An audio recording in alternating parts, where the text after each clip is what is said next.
عید الاضحیٰ کے مسنون اعمال۔ حضور صلی اللہ علیہ وآلہ وسلم نے فرمایا، جس نے قربانی کا ارادہ کیا ہو وہ ذوالحجہ کا چاند دیکھنے کے بعد جب تک قربانی نہ کر لے اس وقت تک نہ تو بال منڈوائے نہ ناخن کتروائے۔ مسلم 5119۔ یہ عمل مستحب ہے، واجب نہیں، اور جو شخص قربانی کی استطاعت نہ رکھتا ہو اس کے لیے بہتر ہے کہ وہ قربانی کے دن اپنے بال کٹوائے، ناخن تراشے، خط بنوائے اور جسم کے دیگر فالتو بال صاف کرے۔ خدا کے نزدیک اس کا یہی عمل قربانی کا قائم مقام بن جائے گا۔ ابو داؤد 2799۔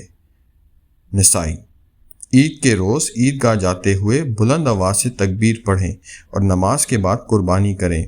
مستحب یہ ہے کہ اس دن قربانی کرنے سے پہلے کچھ نہ کھائیں اور سب سے پہلے قربانی کے گوشت میں سے کھائیں۔ ترمذی۔